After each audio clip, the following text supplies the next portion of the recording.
আসসালামু আলাইকুম গাইস। এই মুহূর্তে আমি আছি ওয়াইস ভাইয়ের সেই গাভী গরুর খামারে। একটা গরু দিয়ে শুরু করে ওয়াইস ভাইয়ের খামারে এখন অনেকগুলো গরু। ইতিমধ্যে ওয়াইস ভাই মেবি আরো 5-6টা গরু বিক্রি করছে। এখান থেকে শুরুটা করেছিল একটা গরু দিয়ে। তো নিজেকে তুচ্ছ কোনো কিছু মনে না করে সবাই ছোট ছোট থেকে শুরু করেন। এ কই ওয়াইস ভাই, এটা খুলবো কোন দিক দিয়া?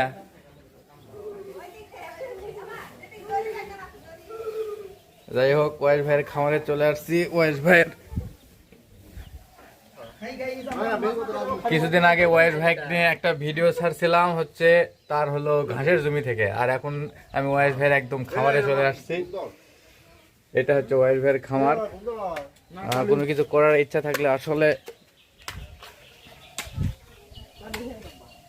মনোবল আর সততাই প্রয়োজন, সেটা ওয়াইস ভাই দেখে দিছে। মাত্র একটা গরু দিয়ে খামারটা শুরু করছিল, এখন ইতিমধ্যে ওয়াইস ভাইয়ের খামারে অনেক কটা গরু। এ হচ্ছে ওয়াইস ভাইয়ের খামার। অনেকে মনে করেন ইট বালু সিমেন্ট দিয়ে তৈরি করে খামার, আর ওয়াইস ভাই দেখেন মাটি বাঁশ এগুলা দিয়ে করছে। তো যাই হোক, নিজেকে তুচ্ছ কোনো কিছু না মনে করে সবাই ছোট থেকে শুরু করে, ইনশাল্লাহ সাকসেস একদিন আসবে। আর ইতিমধ্যে ওয়াইস ভাইয়ের খামারে দেখেন জনগণের ঢল। আমার ভিডিওতে এমন ভাইরাল হয়ে গেছে, সব ইউটিউবাররা চলে আসছে ওয়াইস ভাইয়ের খামারে এই যে দেখার জন্য। ওয়াইস ভাইয়ের খামারটা শুরু হয়েছিল মূলত একটা গরু দিয়ে। আলহামদুলিল্লাহ, ওয়াইস ভাইয়ের খামারে এখন অনেক কটা গরু। ক্ষুদ্র পরিসরে খামার তৈরি করে এখন বিশাল একটা খামারের মালিক।